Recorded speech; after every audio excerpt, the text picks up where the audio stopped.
The night is now fully established in its power. The darkness is complete and profound, and the cold beyond the teepee walls has intensified to levels that seem almost impossible to endure. The external temperature, in the depth of a winter night on the Great Plains, has likely dropped to minus 30 degrees or lower. Yet, inside the teepee, gathered around the steadily burning fire, the people are warm and safe, protected by the ingenuity of their ancestors and the careful preparation of the day. As the night deepens further, the teepee takes on a different character. It becomes less of a shelter and more of a living organism, a space where complex human relationships and activities continue to unfold even in the darkness. The fire in the center casts its light in a way that creates constantly shifting shadows on the hide walls, shadows that seem to dance and move with a life of their own. If you could see inside the teepee in the depth of night, you would observe something remarkable. Not everyone is sleeping. While many people rest, wrapped in their furs, their breathing deep and steady, others are awake. There is always at least one person tending the fire, periodically adding wood, adjusting the smoke flaps to maintain the proper balance of heat and air. There are often people who have woken for various reasons: a child needing comfort, an adult whose joints ache too much for continuous sleep, an elderly person whose sleep naturally fragments into shorter intervals. In one corner of the teepee, a young mother sits with her infant, rocking gently. The baby was crying earlier, but now has been fed and is drifting back into sleep. The mother does not rush this process. She continues to rock and hold, her movements slow and hypnotic, her face peaceful. In the firelight, her face looks ageless and eternal, like she could be any mother from any period of history, connected across all time to mothers before her and mothers who will come after. The infant's tiny fingers wrap around her finger, a gesture so powerful that it seems to contain all the meaning of survival and continuation that matters. In another area, two young men sit quietly, talking in very low voices about the hunting plans for tomorrow. They speak of the tracks they saw, of the likely behavior of the game at this time of year, of which areas are likely to be productive and which are likely to be barren. This quiet conversation is part of the work of survival, mental preparation for the task ahead, strategizing about how to best use their skills and knowledge to bring food back to the village. An elderly woman, sitting near the fire, works on a piece of beadwork even in the darkness, her fingers knowing exactly where to place each bead. The patterns so familiar to her that she does not need to see clearly to execute them perfectly. The firelight glints off the beads, creating small flashes of light as she works. She has been making these patterns for more than 50 years, and her hands move with the confidence of someone who has performed a task thousands of times. Near the back of the teepee, a young girl lies awake, not sleeping, but not troubled either. She is listening to her grandfather tell a story in a very quiet voice to her younger brother. The story is about a time when the buffalo were so numerous that they covered the earth like a moving ocean, and how the Lakota people lived in perfect harmony with these great animals, taking only what they needed and giving thanks to the spirits of the animals they hunted. The girl has heard this story many times before, but she never tires of hearing it. It is like a song that she needs to hear repeatedly, like a truth that cannot be too many times affirmed. One of the essential skills that a Lakota person develops is the ability to interpret sounds. The night is filled with sounds, and each sound carries information about the world outside the teepee, about potential dangers, about the presence of animals, about weather conditions.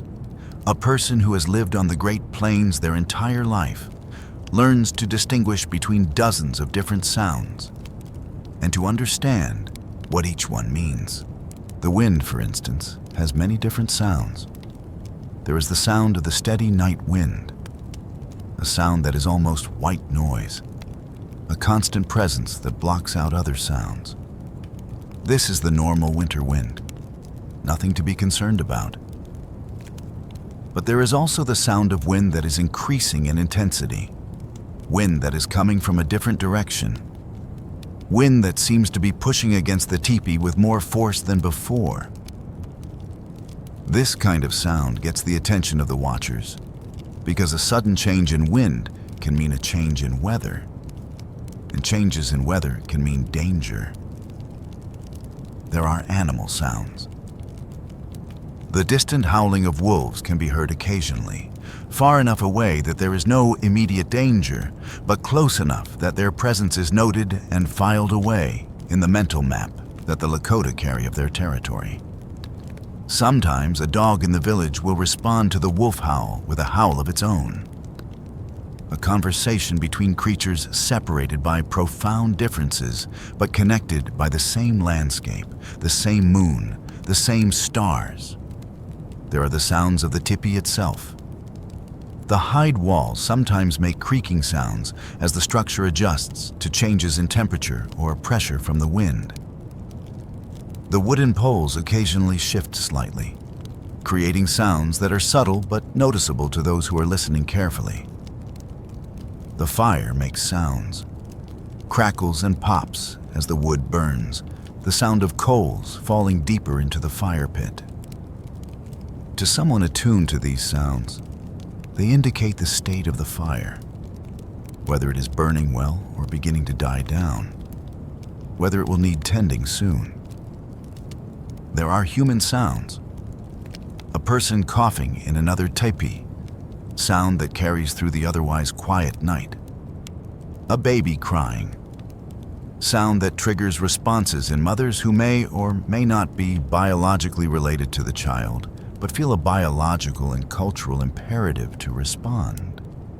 The soft sound of people moving quietly, of teepees being entered or exited, of quiet conversations that never rise above a whisper. A seasoned Lakota person listening to all these sounds in the night is not afraid. They are informed. They are part of a community, part of a landscape, part of a complex web of relationships that extends far beyond the teepee and extends far into the past. Each sound is a thread in this web, and by listening carefully, they can feel the entire web and understand what is happening within it. While many people sleep, the night is far from inactive. There are tasks that continue throughout the night, responsibilities that must be maintained regardless of the darkness or the cold. One person, typically a woman or an older man, has the responsibility for maintaining water that is kept warm. This warm water is essential for multiple purposes. If someone develops a fever or feels ill during the night, warm water can be used to make a healing tea. If someone is injured and needs water for cleaning a wound, warm water is available. Babies sometimes need warm water. Animals sometimes need water. The person responsible for maintaining warm water throughout the night places a large container filled with water near the fire, in a carefully chosen location where it will stay warm but will not boil away completely. Periodically throughout the night, they check this water, adding more if necessary, moving the container to maintain the proper temperature. Another person might spend part of the night working on repairs or preparations for the next day. If a container is damaged, it might be repaired. If a tool needs adjustment or repair, the night might be a good time to work on it, when there are fewer daily distractions.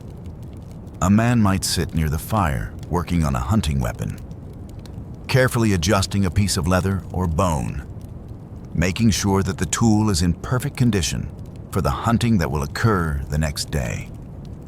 There are also the nighttime rituals specific to women.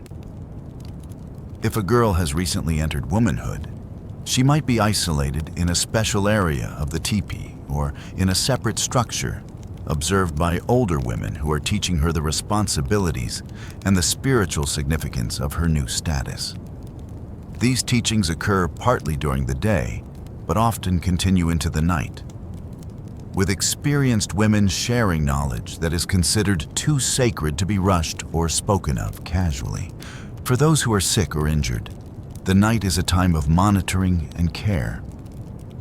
An older woman with herbal knowledge might remain awake much of the night, periodically checking on someone who is ill, applying warm compresses, offering medicines, offering comfort. This is not a written responsibility, but it is no less real and no less important. The survival of the community depends on people stepping into these roles and fulfilling them without being asked. For the Lakota people, the night carries a profound spiritual significance that extends far beyond the physical challenges of maintaining warmth and safety. The night is understood to be a time when the boundary between the material world and the spiritual world becomes thin and permeable. It is a time when dreams are more vivid and more significant, when spiritual visions are more likely to occur, when communication with ancestors and spirits is more easily achieved. In the depth of night, in the warmth and safety of the tipi, some individuals might enter into a meditative state, a state that is neither fully asleep nor fully awake. In this state, they might experience visions or receive guidance from spiritual sources. These visions are not considered to be mere imagination or hallucination. They are understood to be genuine spiritual experiences, communications from the spirit world that carry important information or guidance. A young man preparing for a vision quest might be spending the night in a state of spiritual contemplation, even as his physical body rests near the warm fire. An older person who has spent decades developing spiritual awareness might enter this state frequently, almost as a natural part of their nightly routine. The boundary between sleep and waking consciousness becomes blurred, and in this blurred space, spiritual experiences occur. The sacred pipe, used for ceremonial purposes, is sometimes brought out in the depth of night, and a quiet ceremony is performed. The smoke from the pipe is believed to carry prayers to the spiritual world. The act of smoking is not a casual activity, but a formal, ritualized action with deep spiritual significance. As the smoke rises toward the top of the tipi and out through the smoke hole, it is believed to be carrying messages and prayers to the spirits that exist beyond the visible world. Stories and teachings of a spiritual nature are often reserved for the night hours. Certain stories are not told during the day. Certain sacred stories are only told during winter. The nighttime provides a context of seclusion and intimacy that is appropriate for sharing the most sacred and powerful teachings. A grandfather might decide that this particular night is the right time to tell his grandson a story that has been passed down through many generations. A story about the creation of the Lakota people, about how the sacred white buffalo calf woman came to them and gave them the sacred pipe. The telling of such a story is not casual entertainment. It is a moment of profound spiritual transmission, a moment where the past and the future are connected through the present. The tipi at night reveals the complex dynamics of family relationships in ways that daylight often obscures. With everyone in close quarters, with nothing to do but exist together in the warmth and security of their shared space, the relationships between family members become particularly visible and significant. A husband and wife who have been married for many years often maintain a quiet companionship as they settle down for the night. There might be a moment where they touch, a moment where they exchange a glance that contains years of shared experience, of struggles survived together, of children born and raised, of seasons survived. This interaction requires no words. The meaning is conveyed through the slight pressure of a hand, through a look that carries profound meaning. Relationships between parents and children take on particular significance in the nighttime. A father who has been stern and demanding during the day might show a tenderness with his children at night that contrasts sharply with his daytime demeanor. A mother might sing softly to a child who has had a bad day, a song that communicates love and protection and an assurance that everything will be all right. Sibling relationships are also visible. An older sister might take responsibility for a younger sibling during the night, ensuring that they are warm, that they are comfortable, that they are not frightened by sounds from outside. A younger brother might take pleasure in staying awake longer than his elder siblings, reading the changing light and warmth of the fire, a small act of independence and growing maturity. The role of grandparents becomes particularly prominent at night. An elderly grandfather or grandmother might take on a night role that is different from their daytime role. They might become storytellers, educators, the keepers of the tribal memory. Their presence in the tipi at night is often a source of comfort for the younger members of the family. Their breathing, their movements, their presence is a reminder that there is a continuity, that they have survived many winters before this one, and this experience and knowledge provides an assurance that they will all survive this winter as well. There comes a point in the night, typically a few hours before dawn, when the cold outside reaches its maximum intensity. This is when the coldest temperatures occur, when the wind is often at its fiercest, when the external world is at its most hostile and threatening. Inside the tipi, this moment is keenly felt, a moment when the fire must be maintained with particular care, when people must be watched carefully to ensure they are not slipping into dangerous levels of cold exposure, when the survival skills of the community are tested most severely. It is in these hours that the people who have spent the entire night awake or partially awake become particularly important. The fire tender checks the fire more frequently. The water keeper ensures that the water remains warm. The healers and caregivers check on the young and the old, making sure that no one has slipped into a dangerous state of hypothermia, that no one is developing signs of frostbite. During these hours, the stories sometimes take on a particular character. An elder might tell a story about a time when survival seemed impossible, when the cold seemed like it would never end, when the darkness seemed like it would last forever. But in the story, the people endured. They used their knowledge and their community and their spiritual strength to survive. They made it through the night. The sun rose again. The warmth returned. These stories, told in the deepest and coldest part of the night, serve a crucial psychological purpose. They remind people that this darkness and this cold are temporary, that humans have survived such conditions many times before, that endurance and community and faith are enough. Sometimes during these deepest hours, births occur. If a woman is in labor, she might deliver her child in the night, attended by the midwives and experienced women of the village. The birth of a child in these conditions requires extraordinary courage and skill. The mother must endure intense pain without the benefit of modern medicine. The midwives must work in the limited light and heat of the tipi, using their knowledge and experience to guide the birth safely.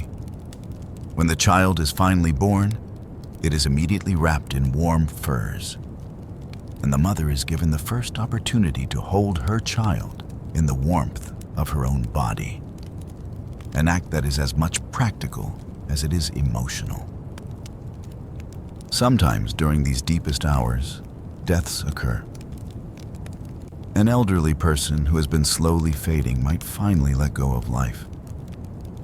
Their family gathers around them, holding them, speaking softly to them, helping them to make the transition from life to death with dignity and surrounded by love. When death comes, there are rituals that must be followed. The body is treated with respect. Preparations are made for the burial or for the scaffold burial that is traditional for the Lakota people. Even in death, the person remains part of the community, part of the tipi, part of the family that survives them. If there is one thing that distinguishes a successful Lakota community from one that might not survive, it is the knowledge of healing and the ability to treat illness and injury with the resources available. During the night, this knowledge is often put to use.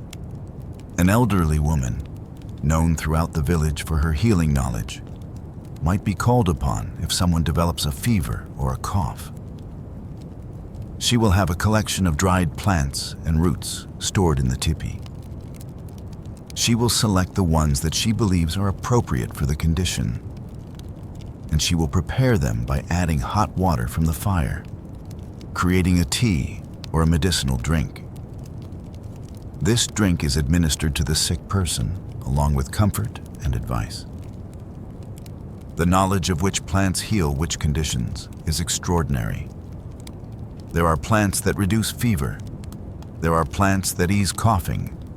There are plants that help with digestion problems. There are plants that reduce pain. There are plants that help wounds to heal.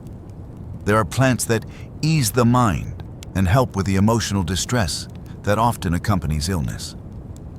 This knowledge is not guessed at randomly. It is the accumulation of countless generations of observation and experimentation. Knowledge that has been refined through trial and error and careful attention to what works and what does not work. For injuries, there are practices that are remarkably effective. If someone has a wound, the first step is to clean it thoroughly with water, often water that has been heated over the fire.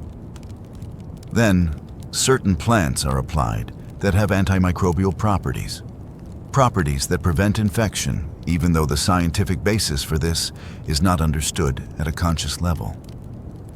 The wound is wrapped carefully, and the person is instructed to rest and to avoid activities that might reopen the wound.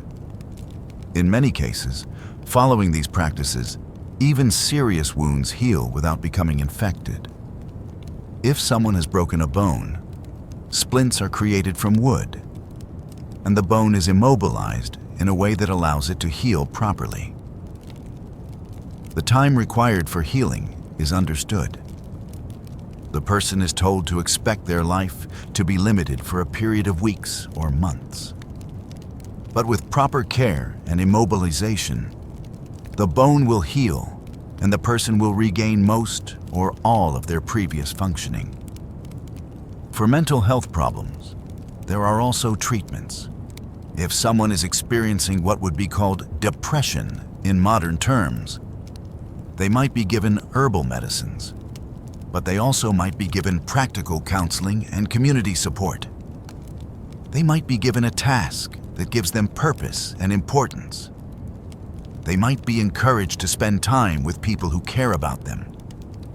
The community understands that the mind is as important as the body, and that addressing mental suffering is as important as addressing physical suffering. During these last hours before dawn, final preparations for the day begin. The fire is stoked more thoroughly, ensuring that it will burn strong and steady through the morning. Water containers are refilled from reserves. If hunting is planned for the day, men begin to check their weapons one final time, making sure that everything is in perfect condition. If gathering or other tasks are planned, women organize what they will need to take with them. Food is also being prepared. Women begin to think about what the midday meal will be, what ingredients they will need, what preparations must be made. Some of this thinking might result in actions during these final hours of darkness. A pot might be started, preliminary preparations begun, so that when the day officially begins, much of the work is already underway. Children begin to wake, though often they remain in their warm, sleeping places as long as possible, delaying the moment when they must leave the warmth to face the cold of the morning. They might play quietly with their siblings, or with toys that have been made for them. Simple toys carved from wood or bone. Toys that engage their imaginations even in the dimness of the pre-dawn hours. The elderly often wake early during these hours, their sleep patterns naturally aligning with the coming of dawn. Some of them might spend this time in prayer or meditation, sitting quietly near the fire, their minds focused on gratitude for having survived another night, on prayers for the day that is coming, on reflection on the mysteries of existence and the spiritual dimensions of life. Hash hash, the sounds of pre-dawn, nature's awakening. Just as the night has its characteristic sounds, the time before dawn has its own particular sounds. These are subtle sounds, sounds that only those who are listening carefully can hear. The first indication of approaching dawn is often the change in the wind. The night wind, which has been constant and fierce, begins to diminish. It becomes more irregular, sometimes gusting more strongly, sometimes almost disappearing entirely. This change in wind pattern is one of the most reliable indicators that dawn is approaching, more reliable even than the gradual lightening of the sky. The stars, which have been blazing in the clear, cold winter night, begin to diminish in brightness. The quality of the darkness begins to change. It is subtle, but it is there for anyone who is paying attention. The darkness becomes less total, less absolute. There's the faintest suggestion of a direction, a suggestion of where the light will come from when it does come. Then come the birds. The first birds to sing in the pre-dawn are typically not the most common birds. They are often specific species that have learned to sing just before dawn, as if they are the announcers heralding the arrival of the day. Their songs are clear and distinct, carrying through the cold air with remarkable clarity. One bird might sing, and then another will join, and gradually a small chorus builds. For the Lakota, these bird songs are signals and omens. The way they sing, their enthusiasm or relative lack of enthusiasm, provides information about what the day will bring. A dog might bark in the pre-dawn darkness, perhaps hearing something, perhaps simply responding to the change in atmosphere that everyone can sense approaching. Other dogs might join in, creating a brief chorus of barks, and then falling silent again, as if they have communicated whatever message they needed to communicate. The people inside the tipi feel this shift in the world. Their bodies respond to it, their sleep becoming lighter, their consciousness rising toward wakefulness. The children feel it, and they begin to shift more actively, ready for the day. The adults feel it, and they begin the mental and physical transition from night consciousness to day consciousness. Hash hash, the first light, transformation of the tipi. The moment when the first real light enters the tipi is a moment of profound transformation. It happens gradually, almost imperceptibly at first, but then becomes undeniable. The hide walls, which have been dark silhouettes through much of the night, begin to take on a subtle color. They begin to glow slightly with the light from outside. This glow gradually increases in intensity. The fire, which has been the primary light source throughout the night, begins to seem less bright in comparison. The flames are still there, still providing heat and light, But the light from outside is now beginning to compete with it. Gradually, the balance shifts. The outside light becomes stronger, and the firelight becomes less dominant. The smoke from the fire, which has been visible as a golden stream in the firelight, now takes on a more pale appearance as it rises toward the smoke hole at the top of the teepee. The entire interior of the teepee, which has been a world unto itself during the night, now begins to feel more connected to the outside world. People can now see each other more clearly without relying entirely on the firelight. Faces become more visible, expressions more apparent. The sleeping areas are more clearly defined. The stored goods and the structure of the teepee become more visible. It is as if the teepee is being revealed gradually by the increasing light. The first light also brings a change in temperature perception. Although the temperature outside is still very cold, the knowledge that the sun is rising, that the day is beginning, somehow makes the cold seem less oppressive, less threatening.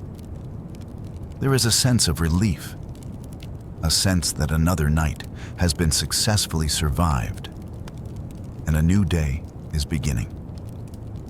Hash hash, the morning emergence, stepping into the new day. As the light becomes more substantial, people begin to stir more actively. The sleeping furs are pushed back. People stretch, their bodies stiff from the night's rest. There are sounds of waking, soft groans, murmurs of greeting between family members, the sounds of movement and reorganization. Water that has been warmed through the night is used for washing. Not everyone can wash completely, as water must be conserved, but at least hands and faces are washed. For many, this is a ritual of transition, a way of marking the shift from night to day, from sleep to activity. Clothing is checked. If anything was damp from perspiration or from exposure to cold, it is now positioned near the fire to dry more completely. If anything is torn or damaged, it might be quickly repaired or at least evaluated for later repair. The fire is tended more actively. Additional wood is added. The fire is brought to a strong, steady burn that will last through the day. The smoke flaps at the top of the teepee are adjusted to control the flow of smoke and maintain proper ventilation. A morning meal is prepared and eaten. This is usually lighter than the evening meal, often just something warm and nourishing that will provide enough calories for the morning's activities. It might be a thin soup or a piece of bread and some dried meat. The meal is eaten with awareness and gratitude. Each person understanding that the availability of this meal is not guaranteed, that there could be times when no food is available. As the full light of day begins to fill the teepee, and as the preparations for the day are completed, people prepare to exit the teepee and return to the outside world. But before they do, there's often a moment of acknowledgement of having survived another night. This might be expressed through a glance, through a nod, through a verbal expression of thanks. The community has survived together. The night has passed. The day is beginning. Hash hash, the world outside, what the day brings. As people begin to exit the teepee into the early morning light, they encounter a landscape that has been transformed by the night. The snow is slightly different, its surface crystallized by the extreme cold. The air is still intensely cold, but there is a quality of clarity and purity that comes with the morning.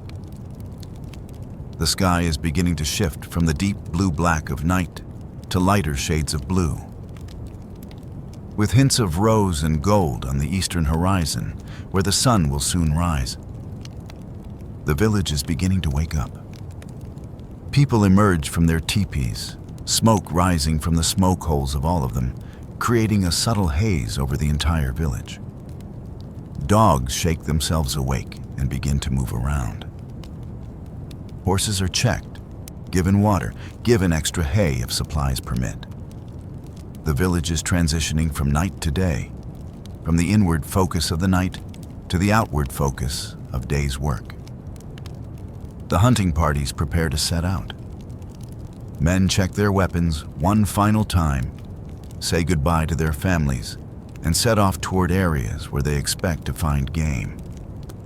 Their breath creates clouds of vapor in the cold air as they walk away from the village. They move with confidence, knowing the landscape, knowing the habits of the animals, knowing what they are looking for. The gathering parties, usually composed of women and children, prepare for their own expeditions. They will gather wood. They will search for any edible plants that might be accessible, even in winter. They will carry water from the river. This work is no less important than the hunting, although it is sometimes less visible and less celebrated. The village settles into its daytime rhythms. Those who are too young or too old to participate in hunting or gathering remain in and around the tipis. Children play. The elderly work on tasks that can be done in the village. The sick are cared for. Food is prepared for the midday meal and the evening meal. Hash hash. Closing reflection. The meaning of a night survived. As we conclude this journey through a single winter night in a Lakota village, it is worth reflecting on what we have witnessed. On the surface, we have observed the practical details of survival in an extremely challenging environment. We have seen how the Lakota people use technology, the tipi, clothing made from hides, the central fire, knowledge about plants and healing, about fire management, about weather patterns, and community, shared responsibility, mutual care, collective effort, to survive the brutal winter nights of the Great Plains. But on a deeper level, we have witnessed something much more profound. We have seen how humans create meaning and beauty and community, even in the harshest of circumstances. We have seen how stories carry knowledge and wisdom across generations. We have seen how spiritual connection is woven into every aspect of daily life. We have seen how love between family members, expressed through quiet care and attention, is as essential to survival as food and warmth. The Lakota people who lived through such nights did not merely survive. They thrived. They created art and music. They developed complex spiritual and philosophical understandings of existence. They maintained social structures and ethical codes that supported community cohesion and mutual care. They lived lives that had meaning and purpose in connection. The modern world offers many comforts that the Lakota people did not have. We have heating systems that maintain constant temperature. We have electric lights. We have medicines developed through scientific research. We have communication technology that connects us to people far away. These are genuine improvements in many ways. But in gaining these comforts and conveniences, we have also lost something. We have lost the deep connection to the natural world and its rhythms. We have lost the necessity of genuine community, of mutual dependence and mutual care. We have lost the quiet spaces where deep thought and spiritual development can occur. We have lost the direct connection between our actions and their consequences, between our needs and their fulfillment. The Lakota night that we have witnessed, therefore, offers us not just a historical lesson, but also a message for our present time. It reminds us that humans are capable of surviving and even thriving in difficult circumstances. It reminds us that community and connection are essential to well-being. It reminds us that the spiritual dimensions of existence are as important as the material dimensions. It reminds us that there is beauty and meaning to be found.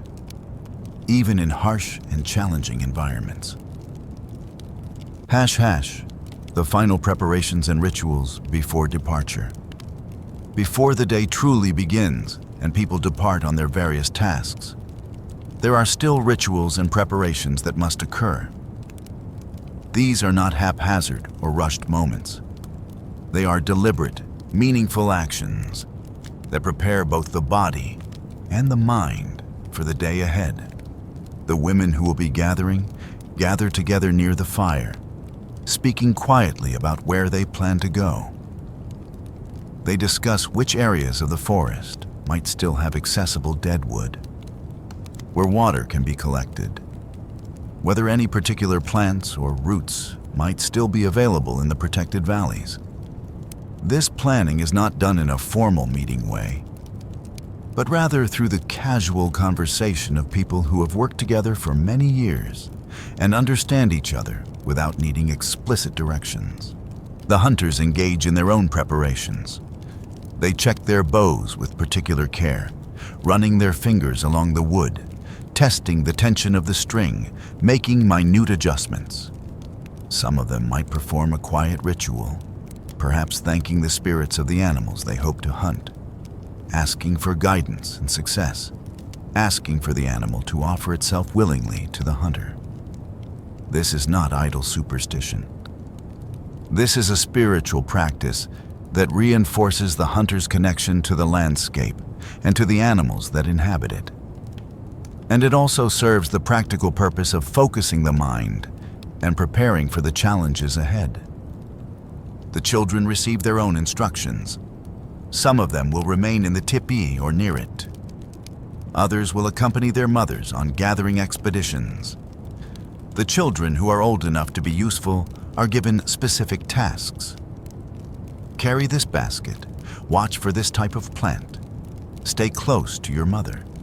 The children who are very young are left in the care of older children or elderly adults, a system that allows the adults to work while ensuring that the youngest members of the community are cared for. Understanding the knowledge systems. What becomes apparent through witnessing a Lakota winter night is the extraordinary knowledge systems that these people possessed. This knowledge was not written down in books or recorded in formal databases. Instead, it existed as embodied knowledge that lived in the hands and eyes and minds of the people who possessed it. Consider the knowledge of plants. The Lakota people knew hundreds of plants that grew in their territory. They knew which ones were edible, which ones were poisonous, which ones had medicinal properties, what season each plant could be harvested, how to prepare each plant for storage or for immediate use. They knew which plants could be used for making clothing, which for making containers, which for making medicines. This knowledge was accumulated over countless generations, through careful observation and through the shared experiences of many people over many years. Consider the knowledge of animals. The Lakota hunters understood the behavior of the animals that they hunted, with a depth of knowledge that could rival that of modern wildlife biologists. They understood that different seasons meant different animal behaviors. They understood migration patterns, breeding cycles, the habitats where different animals were likely to be found at different times. They understood how to track animals by reading signs in the snow and on the ground. The depth of a track indicating how heavy the animal was. The pattern of tracks indicating the speed at which the animal was traveling. The presence of certain marks indicating the age and sex of the animal. Consider the knowledge of weather.